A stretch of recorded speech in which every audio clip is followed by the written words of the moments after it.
Jamaah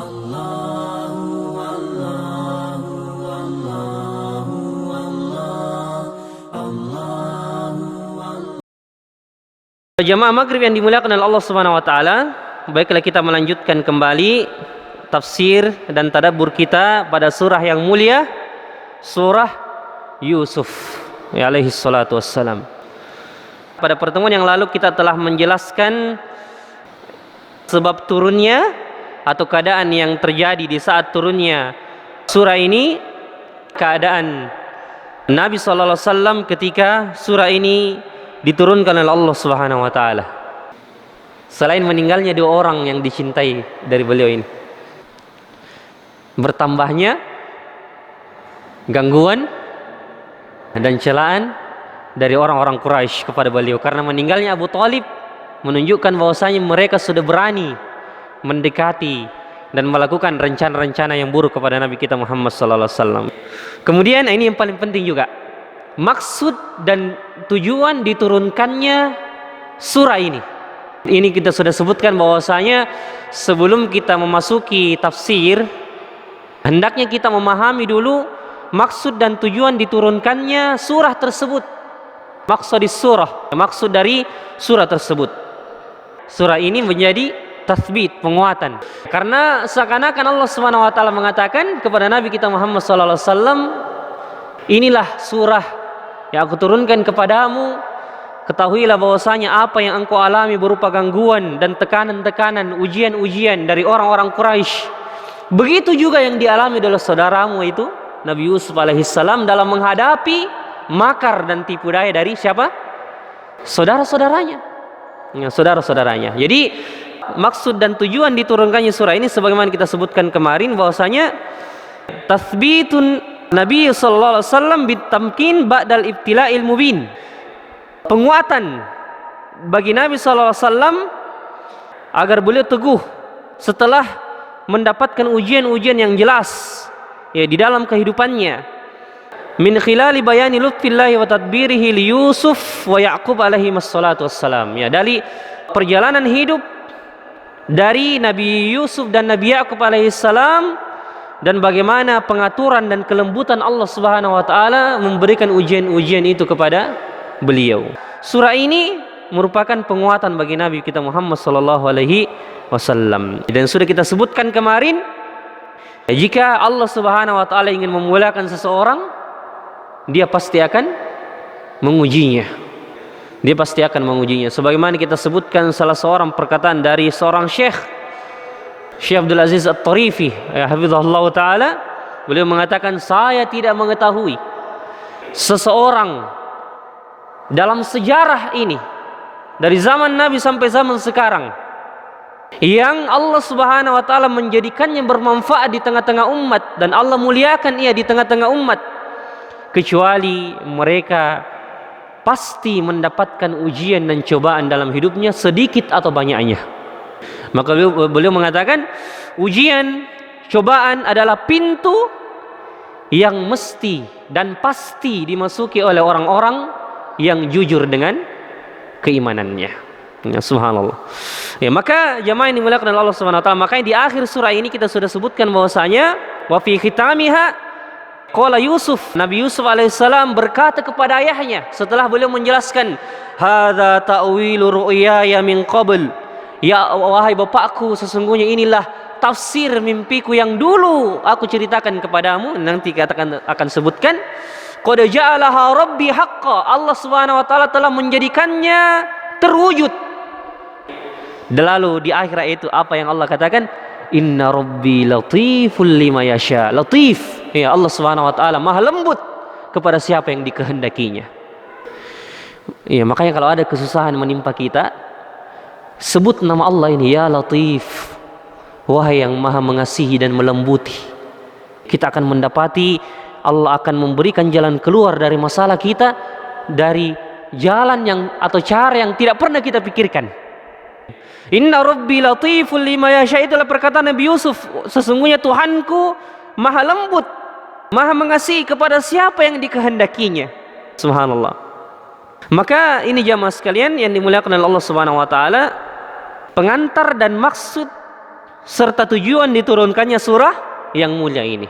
Dan tidak ada satu surah yang dimana Allah Subhanahu wa taala menjadikan satu surah itu lengkap kisahnya dari awal kisah sampai akhir kisah di satu tempat kecuali kisah Nabi Yusuf alaihissalam. Karena kita sudah jelaskan bahwasanya di dalamnya terdapat berbagai macam pelajaran dari sisi-sisi kehidupan.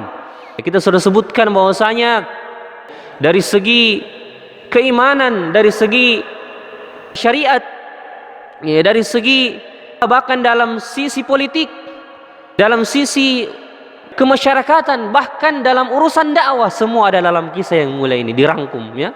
Makanya Allah mengatakan, nahnu naqussu 'alaika ahsanal qasasi bima auhayna ilaika hadzal Qur'an. Kami akan menceritakan kepadamu sebaik-baik kisah yang pernah kami wahyukan kepadamu dari Al-Quran ini. Lupa kita sebutkan pada pertemuan yang lalu, sebagian ulama menyebutkan bahwasanya khusus pada kalimat ini, khusus pada ayat ini, nahnu naqussu 'alaika ahsanal qasas, kami akan menceritakan salah satu kisah yang terbaik kepada wahai Muhammad. Sebagian ulama menyebutkan ada sebab turunnya ayat ini secara khusus, bahwasanya sahabat mengatakan kepada Rasulullah, lau qasasta alaina, ya Rasulullah, andaikan engkau menceritakan kepada kami suatu kisah sebagaimana orang-orang kafir itu, orang-orang Quraisy itu mengadakan juga suatu majelis menceritakan kisah-kisah yang mereka telah ketahui dari orang-orang Persia, dari orang-orang Romawi. Maka para sahabat meminta, lau qasasta alaina, andaikan engkau menceritakan kepada kami ya Rasulullah. Maka Allah mengatakan, nahnu naqussu 'alaika ahsanal qasas, kami akan menceritakan kepadamu sebaik-baik kisah, kisah Nabi Yusuf alaihissalam. Kita juga sudah jelaskan ya, bagaimana Allah membuka surah ini dengan huruful muqatta'ah, huruf-huruf yang dimulai dengan potongan huruf-huruf hijaiyah yang tidak ada maknanya. Apa maksud dan tujuan Allah menyebutkan huruf-huruf dari pembuka surah ini, alif lam ra, alif lam mim? Jadi menjadi tantangan bagi orang-orang kafir Quraisy bahwasanya inilah kalimat yang Allah buka Al-Quran itu dengannya, yang dimana kalimat ini terdiri dari huruf-huruf yang kalian ucapkan, alif lam mim, itu huruf-huruf yang kalian ucapkan. Maka coba, ya, seakan-akan Allah mengatakan, coba datangkan huruf atau kalimat yang semisal dengan ini jika memang kalian orang-orang yang benar. Maka mereka tidak bisa, satu kalimat, satu ayat, mereka tidak bisa mendatangkan yang semisal dengan Al-Quran. Padahal mereka adalah orang-orang yang fasih bahasanya, bahasa Arabnya. Bahkan mereka adalah penyair, ya, orang-orang yang pandai dalam bersyair dalam bahasa Arab, yang fasih lidahnya, fasih bahasanya. Tapi Allah mengatakan, coba datangkan huruf yang semisal dengan ini jika memang kalian orang-orang yang benar. Maka tujuan adanya huruf-huruf pembuka dari Al-Quran seperti ini adalah intisarun lil Quran, untuk membuktikan bahwa Al-Quran itu benar-benar mukjizat dari Allah, dan untuk menantang orang-orang Quraisy untuk mendatangkan yang semisal dengannya. Meskipun sebagian ulama atau pendapat yang lebih kuat di kalangan ulama bahwasanya huruf-huruf ini tidak ada maknanya, hanya Allah Subhanahu wa taala yang mengetahui maknanya. Iya.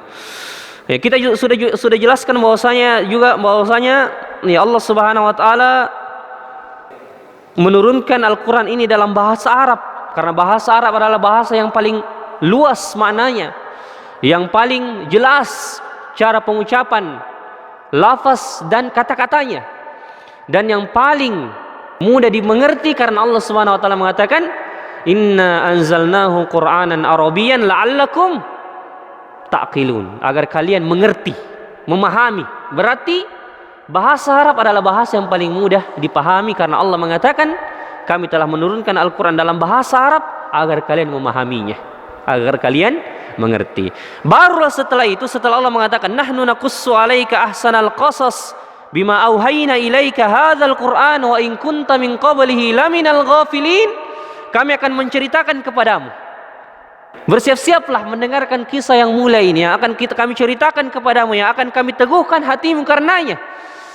Wa in kunta min qablihi laminal ghafilin, meskipun engkau termasuk orang-orang yang tidak mengetahui tentang iman, tentang ilmu, tentang Al-Quran sebelum diturunkannya Al-Quran itu atau wahyu itu kepadamu. Maka barulah Allah Subhanahu wa taala memulai kisah ini. Allah Subhanahu wa taala memulai kisahnya, awal kisah ini. Allah mengatakan, A'udzubillahi minasyaitonirrajim.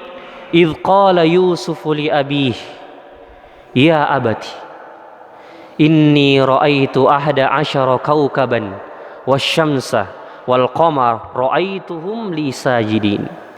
Wahai bapakku yang tercinta, sesungguhnya aku melihat 11 bintang, matahari, bulan, semuanya sujud kepadaku.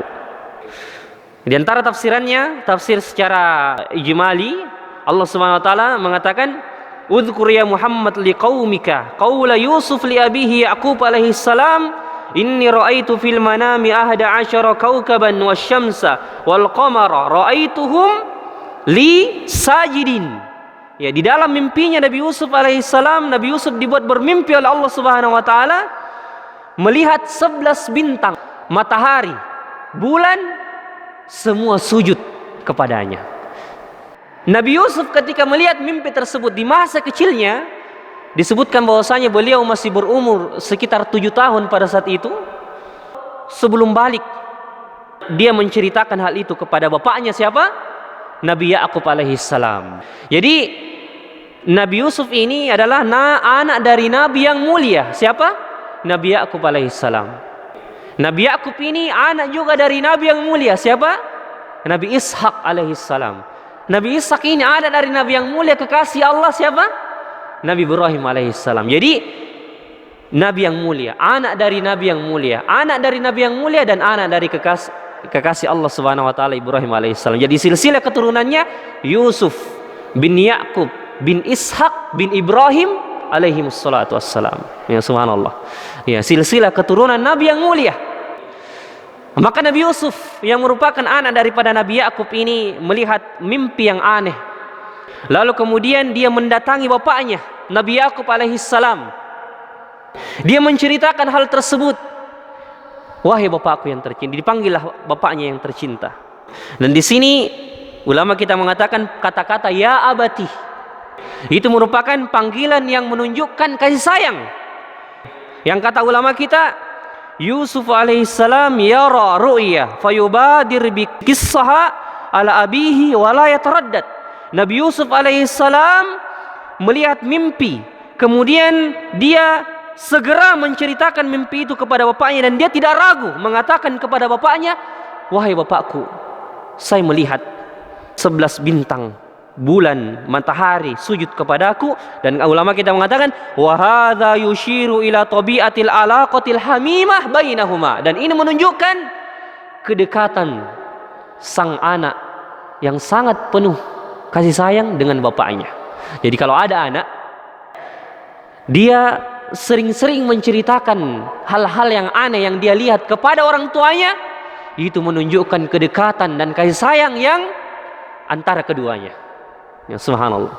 Apalagi dalam bahasa Arab itu kata-kata ya abati seakan-akan panggilannya wahai bapakku yang tercinta. Ya abati, inni ra'aitu ahada asyara kawkaban wasyamsa wal qamara ra'aituhum li sajidin. Nabi Yaqub alaihissalam yang juga mengetahui tafsir mimpi, yang diwariskan kelebihan ini kepada anak-anaknya nanti Nabi Yusuf alaihissalam, langsung membaca bahwasanya mimpi itu bukan mimpi yang biasa-biasa saja. Nabi Yaqub membaca bahwasanya mimpi itu merupakan tanda bahwasanya anak ini akan menjadi orang yang besar di kemudian hari. Makanya Nabi Yaqub mengatakan setelahnya, qala ya bunayya, dengan panggilan kasih sayang juga, ya bunayya, seakan-akan Nabi Yaqub mengatakan wahai anakku yang tercinta, la taqsus ru'yaka ala ikhwatika fayakidu laka kaida. Nabi Yaqub alaihissalam yang membaca mimpi tersebut bahwasanya mimpi ini bukan mimpi yang biasa-biasa saja, mimpi yang Allah akan jadikan anak ini menjadi orang yang besar di kemudian hari, orang yang akan memiliki jabatan, kemuliaan di sisi Allah Subhanahu wa taala di dunia dan sebelum di akhirat. Ya abati, Inni ra'aitu ahada asyara kaukaban wasyamsa wal qamara ra'aituhum li sajidin. Dan Nabi Yakub menafsirkan bahwasanya 11 bintang itu diibaratkan 11 saudaranya. Karena Nabi Yusuf itu memiliki satu saudara kandung dari ibu dan bapaknya, dan 10 orang saudara sebapak saja, bukan saudara seibu. Jadi Nabi Yakub memiliki 2 istri. Dari istri pertama mungkin lahir 10 anaknya ini, kemudian dari istri kedua lahirlah Nabi Yusuf dan saudaranya siapa? Bunyamin alaihi wassalatu wassalam. Jadi Nabi Yusuf cuma 2 bersaudara kandung. Adapun 10 orang saudara itu hanya saudara sebapak saja, saudara tiri dari bapaknya, Nabi Yakub alaihi salam. Nabi Yakub membaca bahwasanya ini mimpi, bukan mimpi biasa-biasa saja. Dia memahami bahwasanya 11 bintang itu adalah saudara-saudaranya. Wasyamsa diibaratkan sebagai ibunya, wal qamar diibaratkan sebagai bapaknya sendiri, Nabi Yakub alaihissalam, yang di kemudian hari mereka semua ini akan tunduk di bawah kekuasaan Nabi Yusuf alaihissalam. Maka langsung Nabi Yakub langsung mengatakan kepada anaknya Nabi Yusuf, la taqsus ru'yaka ala ikhwatika. Wahai anakku, jangan sampai engkau menceritakan mimpi ini kepada saudara-saudaramu. Aku takutkan ketika engkau menceritakannya, mereka akan membuat tipu daya dan makar kepadamu, karena mereka hasad, iri. Inna syaitana lil insani aduun mubin. Sesungguhnya syaitan adalah musuh yang sangat jelas bagi manusia. Sebelum kita lanjut pada ayat ini, ketika Allah memberikan mimpi kepada Nabi Yusuf berupa mimpi yang sangat aneh ini, Allah memulai dengan muqaddimah berupa mimpi. Karena Allah tahu bahwasanya Nabi Yusuf ini di kemudian hari dan akan melewati hari-harinya yang sangat penuh dengan ujian dan cobaan. Maka Allah memulai dengan muqaddimah yang akan membuat Nabi Yusuf alaihissalam dan membuat bapaknya Nabi Yakub alaihissalam membaca bahwasanya anak ini akan menjadi orang yang besar di kemudian hari. Tapi ulama kita mengatakan, idza aradallahu lil 'abdi khairan hayya lahul asbab. Jika Allah menginginkan kebaikan bagi seseorang, Allah akan menjadikan sebab-sebab itu untuk orang tersebut dia akan lalui, dan Allah akan menyampaikan dia pada tujuan dan akhir dari sesuatu yang akan dia capai tersebut. Maka karena Allah Subhanahu wa taala akan menguji Nabi Yusuf alaihissalam dengan ujian-ujian dalam kehidupannya, Allah memberikan memang muqaddimah yang menunjukkan dan menghibur, menguatkan hati dari bapaknya Nabi Yakub dan anaknya Nabi Yusuf alaihissalam. Karena apa? Dia akan melalui cobaan-cobaan, dia akan melalui ujian-ujian, tapi dia akan menjadi besar di kemudian hari. Makanya kalau ada orang-orang yang besar, meskipun dia melewati hari-harinya dengan penuh cobaan, penuh dengan ujian, tapi mungkin awal-awalnya itu ada sesuatu yang menggembirakan hatinya, menunjukkan, menguatkan hatinya agar dia tidak jatuh dalam ujian dan cobaan tersebut. Maka Allah Subhanahu wa taala jemaah sekalian menjadikan Nabi Yusuf alaihissalam diberikan mimpi seperti itu karena Allah ingin menjelaskan memang dari awal bahwasanya orang ini, anak ini akan menjadi orang yang besar, orang yang mulia di kemudian hari. Tapi Allah akan memberikan ujian-ujian dan cobaan-cobaan yang akan dilewati di sepanjang hidupnya. Dan di sini jemaah sekalian, ketika Nabi Yusuf membaca hal tersebut, dia tahu bahwasanya ini mimpi bukan mimpi yang biasa-biasa saja, yang akan menunjukkan bahwasanya Nabi Yusuf akan menjadi orang yang besar di kemudian hari. Maka langsung Nabi Yakub mengatakan, jangan engkau ceritakan anakku mimpi yang engkau alami itu kepada saudara-saudaramu, maka dia akan menjadi hasad dan memberikan tipu daya dan makar kepadamu. Maka di sini ada pelajaran dari yang disebutkan oleh ulama kita dari perkataan Nabi Yakub, jangan engkau ceritakan mimpimu ini kepada saudara-saudaramu. Ulama kita mengatakan, fi ta'kidi Yaqub ala Yusuf alaihi wassalam ala adami qassar ru'ya ala ikhwatihi misdaqul lima ru'ya an Nabi sallallahu alaihi wasallam. Ketika Nabi Yaqub alaihi salam menyuruh Nabi Yusuf untuk jangan menceritakan mimpi yang dialaminya kepada saudara-saudaranya, Ini sesuai dengan apa yang disabdakan oleh Nabi kita Muhammad sallallahu alaihi wasallam, "Ista'inu ala injahil hawaiji bil kitman." Jadi kalau urusan itu menjadi mudah dan selesai dan sukses dengan engkau menyembunyikan hal-hal yang bisa mendatangkan hasad dari orang-orang yang mendengarkannya. Karena Nabi mengatakan, fa inna kulladzi ni'matin mahsud, karena setiap orang yang mendapatkan nikmat itu pasti ada saja orang yang hasad kepadanya. Maka kalau ada nikmat yang kita dapatkan, jangan kita ceritakan sampai kepada orang karib kerabat kita, orang terdekat dengan kita, bahkan tetangga-tetangga kita, bahkan orang-orang terdekat kepada kita, kecuali mungkin orang yang paling dekat kepada kita yang kita tahu dia adalah orang yang bisa dipercaya dan dia adalah orang yang paling terdekat dengan kita, yang ketika kita menceritakan nikmat kepadanya, nikmat Allah yang kita dapatkan kepadanya, dia justru mendukung kita dan memberikan semangat dan support kepada kita. Tapi orang-orang yang kita tidak ketahui sikapnya, jangan sampai kita ceritakan hal itu kepada mereka. Dan sangat disayangkan betapa banyak orang, apalagi dimudahkannya media sosial sekarang, hal-hal yang sepele saja, nikmat yang seharusnya hanya dia yang dengan istrinya mungkin yang ketahui, dia pajang di medsos, di Facebooknya, ya, di akun media sosialnya. Bahkan sangat disayangkan, dan mohon maaf ini ikhwah sekalian, sebagian ikhwah kita atau sebagian orang-orang awam di luar sana memosting hubungan romantisnya dengan istrinya, lagi jalan-jalan mungkin dengan istrinya, lagi pegang-pegangan tangan di taman misalnya, dia posting itu di Facebook. Ini paling berbahaya ini, jangan sampai hubungan romantis tersebut ada orang yang hasad dan tidak suka kepadanya, dia akan mendoakan keburukan bagi kita. Apatah lagi misalnya ada barang-barang yang baru, misalnya mobil baru, HP baru, diposting di Facebook, diposting di media sosial, orang hasad kemudian mendoakan dan tidak suka kepada barang-barang tersebut, dan dia tidak mengucapkan Masya Allah, barang-barang tersebut akan terkena ain.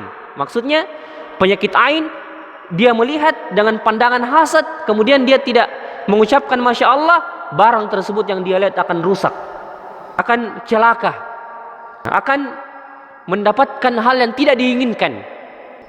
Makanya orang-orang Arab itu biasa kita lihat, ya, dan saya menyaksikan sendiri, biasa di belakang mobilnya itu dia taruh tulisan stiker Masya Allah, ya, agar orang yang melihatnya, orang yang melihat mobilnya, dia langsung mengucapkan Masya Allah, karena sesuatu yang kita lihat dan takjub dan tidak mengucapkan Masya Allah, bisa jadi dia sesuatu itu terkena penyakit ain namanya.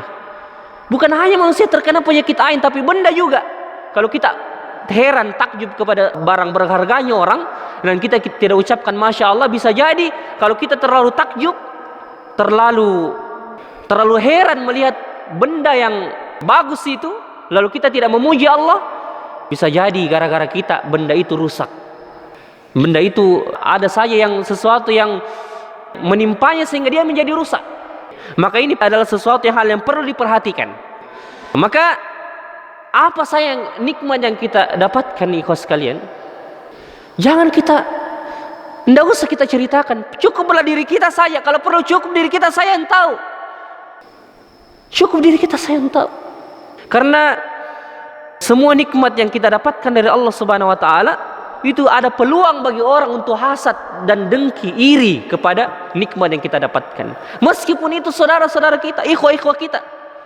Makanya Nabi aku mengatakan di akhir pesannya ini, inna syaitana lil insani aduun mubin.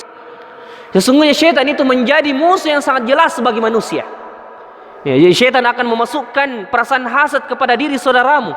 Maka jangan sampai engkau dengan mudahnya menceritakan hal itu, menceritakan nikmat yang engkau dapatkan kepada diri saudaramu, sampai kepada karib kerabatmu. Kalau ada yang bertanya, lalu bagaimana Ustaz dengan firman Allah Subhanahu wa taala, wa amma bi ni'mati rabbika fahaddits? Adapun dengan nikmat Tuhan, maka ceritakanlah. Apakah ayat ini bertentangan? Tidak. Kita sudah katakan bahwasanya dalam tafsir surah Ad-Duha, bahwasanya kalau kita ingin menceritakan nikmat Allah yang diberikan kepada kita, kita cukup menyebutkannya secara umum. Alhamdulillah. Kalau kita ditanya, ya bagaimana keadaan apa? Bagaimana keadaan? Kita mengatakan alhamdulillah. Kita dapat misalnya sesuatu yang baru, HP baru, mobil baru, kita ditanya, bagaimana keadaan tak? Jangan kita bilang alhamdulillah saya sudah dapat mobil baru, tapi kita mengucapkan alhamdulillah atas segala nikmat yang Allah berikan. Cukup seperti itu saja. Ya, tidak usah kita sebutkan secara detail, kecuali kepada orang-orang yang sekali lagi yang kita percayai. Disitulah berlaku firman Allah, wa amma bi ni'mati rabbika fahaddits. Juga, ya adapun kepada nikmat Tuhanmu maka ceritakanlah kepada orang-orang yang memang dipercayai, yang kita tahu bahwasanya dia adalah orang yang paling dekat dengan kita, ya orang tua kita, istri kita. Sebagaimana Nabi Yusuf menceritakan hal ini kepada bapaknya. Dan bapak atau orang tua adalah sebaik-baik orang yang paling pantas untuk kita ceritakan nikmat itu kepada mereka.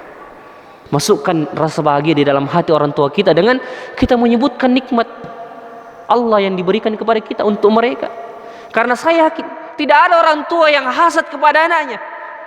Tidak ada orang tua, justru orang tua itu justru merasa senang, merasa bahagia kalau anaknya mendapatkan nikmat. Seperti itu jemaah sekalian. Karena orang tua itu beda perasaannya, beda rasa bahagianya ketika kita mendapatkan nikmat dengan orang lain. Ketika dia mendengarkan kita bahwasanya kita mendapatkan nikmat, beda rasanya dan beda cara menyikapinya. Sebagaimana kita lihat bagaimana hubungan antara anak dan bapak ini. Nabi Yusuf karena dekatnya dengan bapaknya, dia langsung menceritakan hal itu kepada bapaknya. Inni ra'aitu ahada asyara kaukaban wasyamsa wal qamara ra'aituhum li sajidin. Kemudian di sini kita bisa mengambil pelajaran dari perkataan Nabi Yakub alaihissalam, memanggil anaknya dengan panggilan yang mulia, ya bunayyah, wahai anakku yang aku cintai, panggilan kasih sayang. Dan seperti itulah seorang bapak kepada anaknya dan bapak kepada anaknya. Bagaimana keduanya membangun hubungan kasih sayang yang keduanya merasa saling memiliki. Maka ulama kita mengatakan di sini, istar'a Yaqub sami'a ibnahu Yusuf alaihi salam bi ibaratin haniyah muhabbabah yaqulu fiha ya bunayya. Nabi Yaqub alaihi salam dengan mendengarkan perkataan Nabi Yusuf alaihi salam, idz qala Yusuf li abihi ya abati, wahai bapak, aku melihat 11 bintang, bulan, matahari sujud kepadaku. Dia mengucapkan dan membalas ucapan anaknya dengan panggilan kasih sayang, mengatakan ya bunayya. Dan perkataan seperti ini jamaah yang dimuliakan oleh Allah Subhanahu wa taala, membuat anak ketika dipanggil seperti itu akan menghadap kepada kita, akan menyambut panggilan kita dengan fokus mendengarkan apa yang kita ucapkan setelahnya. Karena kita panggil dengan panggilan apa kasih sayang.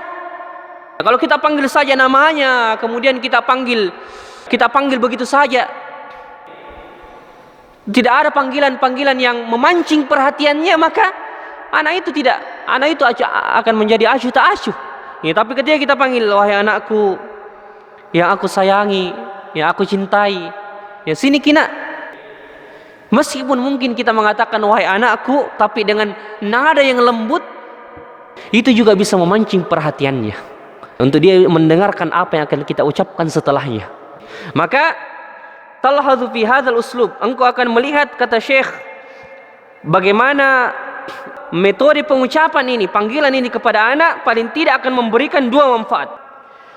Ketika engkau mengucapkan panggilan seperti itu kepada anakmu, panggilan kasih sayang, dia akan merasakan di dalam hatinya bahwasanya, atau bapak tersebut mengucapkan perkataan seperti itu seakan-akan dia mengatakan engkau bagian dariku.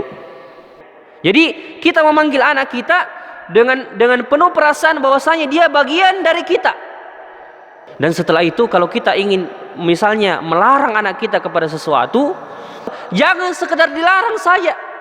Jangan lakukan itu, jangan kerja ini, tanpa kita jelaskan apa hikmahnya.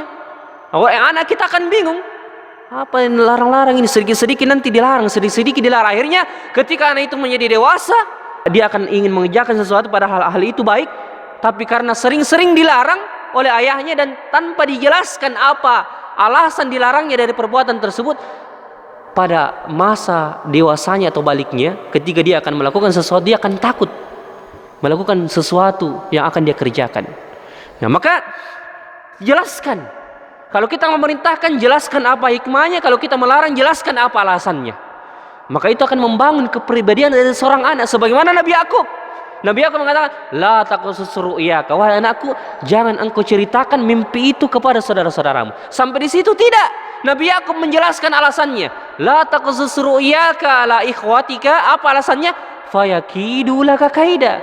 Karena kalau engkau akan ceritakan mimpi itu kepadamu, mereka akan membuat tipu daya, makar kepadamu. Karena mereka hasad. Itu alasannya.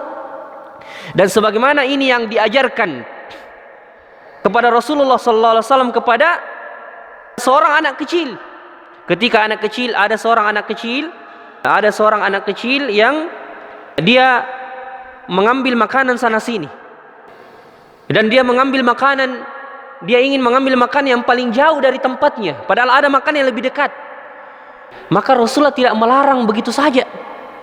Tapi apa kata Rasulullah? Dia memanggil, ya gulam, wahai anak kecil, Sammillah, ucapkanlah nama Allah, wa kul biyaminik, makanlah dengan tangan kananmu, wa kul mimma yalik, dan makanlah yang ada di sekitarmu.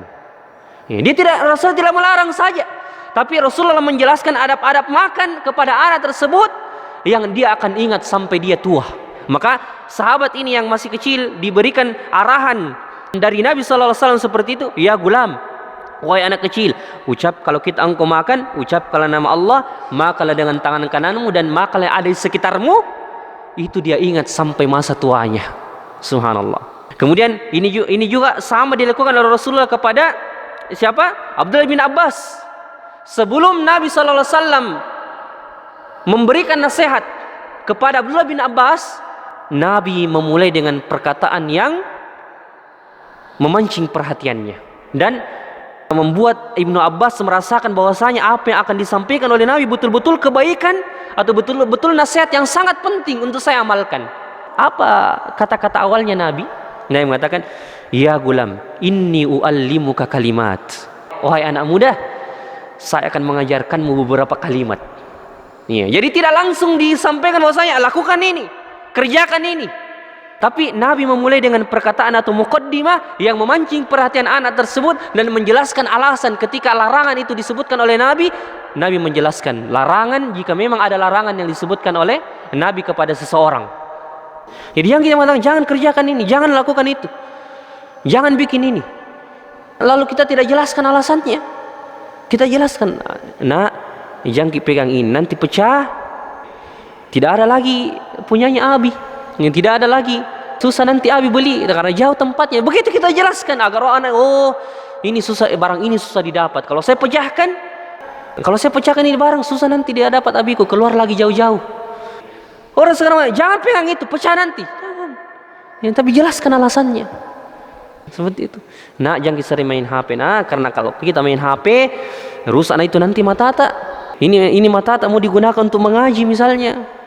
Mau digunakan untuk kita nanti mau masuk sekolah, kita jelaskan alasan-alasan yang mungkin belum tidak 100% begitu, tapi kita masukkan di dalam hati anak kita merasa bahwasanya hal ini dilarang oleh orang tua saya karena ada alasan dan ada hikmah yang dia inginkan. Maka ini metode pengajaran Nabi kepada anak-anak. Ya, ini sebagaimana Nabi Yakub alaihissalam, ya. Ketika Nabi Yakub alaihissalam mengetahui bahwasanya dan memberikan nasihat itu kepada anak, janganlah engkau menceritakan mimpi ini kepada saudara-saudaramu yang dimana kalau engkau menceritakannya dia nanti bisa hasad, dengki, iri, yang dia membuat tipu daya dan makar kepadamu. Lalu setelah itu Nabi Yakub alaihissalam mengatakan, inna syaitana lil insani aduun mubin, karena sesungguhnya syaitan musuh yang nyata bagi manusia. Nabi Yakub tidak mengatakan karena sesungguhnya saudara-saudara memiliki sifat yang jelek. Tidak. Tapi Nabi Yakub menjelaskan musuh yang sebenarnya kepada anaknya, agar dia tahu kalau ada terjadi sesuatu nanti antara dirinya dengan saudaranya, dia akan tahu bahwasanya semua ini sebabnya bukan karena saudara-saudaraku, tapi sebab utamanya karena musuh yang nyata itu syaitan alaihi laknatullah. Ya, makanya di akhir kisah ketika Nabi Yusuf sudah dipertemukan dengan saudara-saudaranya dan Nabi Yusuf sudah memaafkan kesalahan dari saudara yang gara-gara perbuatan saudaranya dia dibuang ke sumur dan dijual sampai ke negeri Palestina, Nabi Yusuf mengatakan kepada bapaknya, inilah Allah Subhanahu wa taala telah berbuat baik kepadaku wahai bapakku, setelah dia memecah belah hubungan antara diriku dan saudara-saudaraku. Padahal asal dari perbuatan buruk itu adalah dari saudara-saudaranya sebenarnya. Tapi Nabi Yusuf mengatakan ini semua dari syaitan yang telah memecahkan hubungan antara diriku dengan saudara-saudaraku. Karena Nabi Yusuf merasa bahwasanya bukan sebenarnya semua ini bukan dari saudara-saudaranya asalnya, tapi semua dari syaitan yang membisikkan kejahatan kepada diri saudara-saudaraku. Inna syaitana lil insani aduun. Setelah itu, di sini ada pelajaran besar dan cara Nabi Yakub mendidik, menguatkan dan memberikan penguatan kepada Nabi Yusuf alaihissalam. Ketika Nabi Yakub mengatakan bahwasanya kalau engkau menceritakan mimpi itu, saudara-saudaramu akan membuat tipu daya makar kepadamu. Boleh jadi Nabi Yusuf ketika memikirkan hal tersebut, ketika mendengarkan pesan tersebut, bahwasanya saudaranya akan membuat tipu daya makar kepadanya karena telah memiliki nikmat yang Allah berikan kepadanya. Boleh jadi Nabi Yusuf mengatakan, wah, ya kalau seperti ini pasti ya saya akan menghadapi sesuatu yang membahayakan. Karena saya memiliki sesuatu nikmat yang sangat besar dari Allah, maka saya akan dibuat hasad, saudaraku akan hasad kepadaku dan dia akan mencelakakan diriku.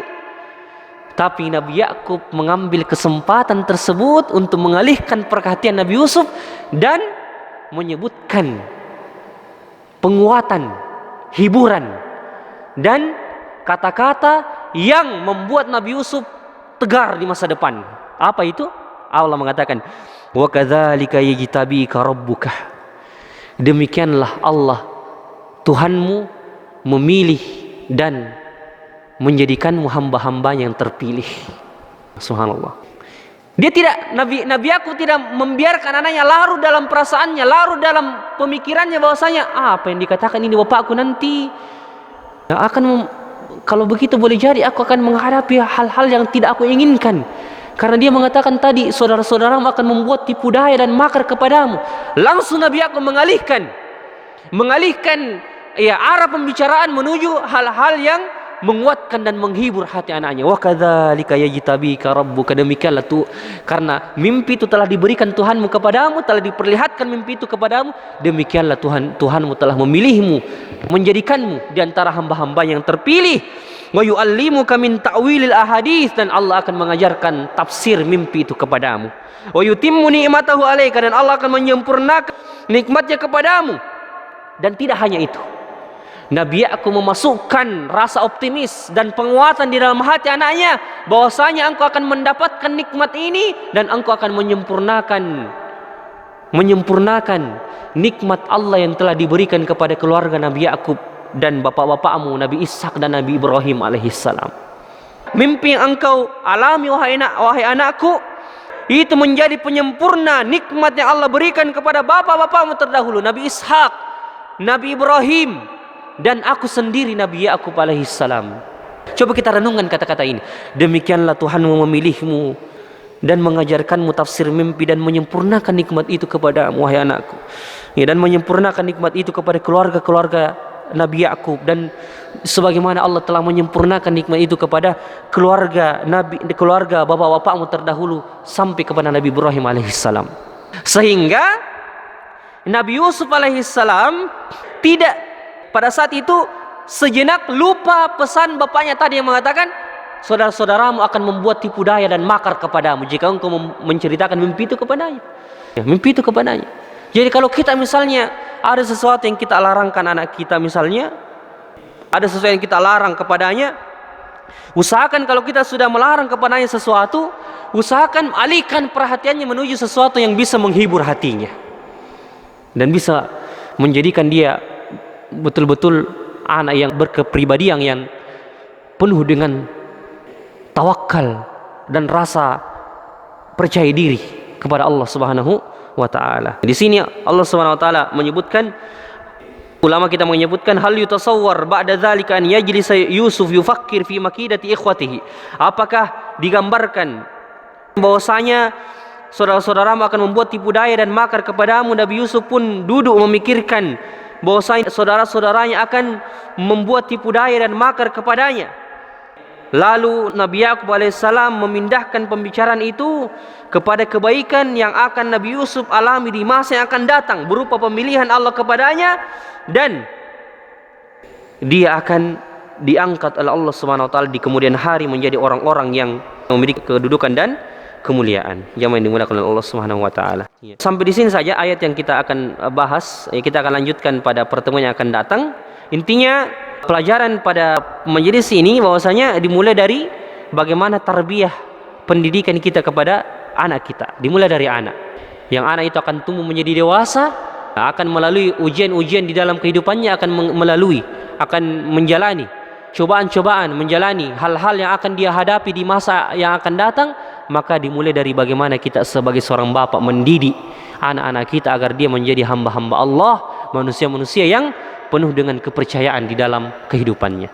Ini saya mungkin yang insya Allah kita akan lanjutkan pada pertemuan yang akan datang, pada kisah di mana saudara-saudara Nabi Yusuf alaihissalam sudah mulai curiga dengan perhatian Nabi Yakub kepada Nabi Yusuf, sehingga mereka membuat tipu daya dan makar kepada Nabi Yusuf alaihissalam. Semoga Allah memberikan kita taufik untuk mengambil pelajaran dari surah yang mulia ini dan menjadikan kita orang-orang yang mengamalkan apa yang telah kita pelajari. Subhanakallahumma rabbana wa bihamdik, asyhadu an la ilaha illa anta, astaghfiruka wa atubu ilaik.